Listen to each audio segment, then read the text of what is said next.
Absenteeism in medical facilities is a key barrier to accessing medical care in our communities. A study carried out in 2014 showed that up to 52% of public medical workers did not show up at the facilities, or if they showed up, they left early to receive dual pay from their side businesses. But to understand how bad this is when you lose a patient after failing to find a doctor at a hospital. Now, this health center too in Iganga district did not pay all its medical workers last year in August due to absconding from duty. In August 2016, the president ordered for the transfer of all medical workers at Mpumude Health Center 3 in Kauku, Wakiso district, after receiving a litany of complaints about their conduct. I want action now on these people here. All of them, they are complaining about, take them and deal with them. Bring other people. The news of the sacking elicited ambivalence. The residents of Kauku applauded the president's action. However, the medical workers expressed indignation. Stories of this kind continue to be reported countrywide. On some occasions, some medical staffers are arrested and taken to court for absconding from duty. The story of Nakauka Health Center 3, where His Excellency summarily dismissed health workers. The underlying reasons of absenteeism or coming late included staying 20 kilometers away from the place because there was only a provision in that Health Center 3 for 2 midwives. The World Health Report categorizes absenteeism in two ways: absence with approval and absence without approval.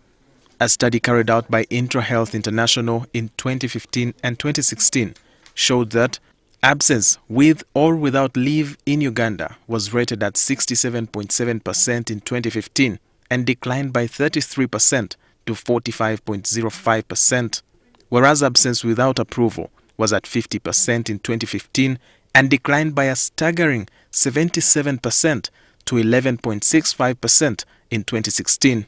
Absence from duty was categorized as follows. Those on leave accounted for the biggest percentage at 38%, unauthorized or unknown reasons was at 24%, off-duty, night duty and training accounted for 30%, 1% was on another job and none was following up their salary or picking supplies. The Secretary General of the Medical Association, Dr. Ekwaro Obuku, says absenteeism on duty is not necessarily about pay. Out of the 2,150 or so doctors expected to be deployed in the public service health facilities, only 1,047 have been deployed at 49%. So there is a deficit already of 51%. If we are to say absenteeism could be as expected anyway. In 2016, general referral hospitals recorded the lowest levels of absenteeism at 21.39%, health center 4s and 2s tied at 31.19%, and health center 3s recorded the highest levels at 38.52%. To curb this habit, the Ministry of Health partnered with a local non-governmental health organization, Intra-Health International, to implement a human resource management tool that was aimed at reducing absenteeism. The reason why we take that total approach to absenteeism management is so that people should become better managers. Leave should be planned. Movement to study and so on should be planned so that at least there will be health workers at any one point. Here, workers clock in and out of a biometric machine and others register in books at various stations. Now that they are there, what are they doing? Now we are moving into the quality, the outputs. But at least we have solved the problem of attendance. It's no longer a very big issue with us. Iganga district in eastern Uganda is currently rated among the 5 best performing districts using this method of appraisal. The district health officer said they have been able to get rid of non-performing medical personnel. People have learned the hard way. It is not easy, you don't just walk. Before the introduction of the module in 2016, absenteeism in the country amongst health cadres was at 41.18% for doctors, 31.19% for midwives, 29.52% for clinical officers, and 29.40% for nurses. Health workers who are absent at their workstation in public service health facilities are present in private health facilities, delivering care. So they are taking care of Ugandans in another context.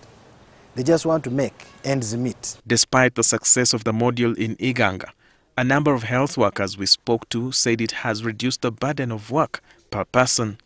Before, someone could just disappear. So you may even be on duty waiting for someone to come and take over, but there is no one coming. But right now, at least communication is better. But most of them missed their salaries after the introduction of the tracking system, which they say is an arbitrary and unfair system. I went to the deputy cab and I tried to talk to him. I told him that, Brian, your issue is big. The issue of refunding you is so big. Since they have put you back on payroll, just go and what? And begin work. And it is what I'm doing up to now. We asked Dr. Obuku if withholding salary is the antidote for absenteeism. The one that government is implementing is sort of a mandatory legal or enforcement of duty, of attendance of duty, which is commendable. But it should go hand in hand with many other things. For instance, that if I have been hired, okay, and I'm working in a facility, it would be very important that the work environment is facilitated to the extent that the equipment is present and working, so that when I go to work, I'm able to actually function at 100%. The implementers of the system said loopholes will be rectified before it can be introduced across the country. Walter Mwesije, NTV, Weekend Edition.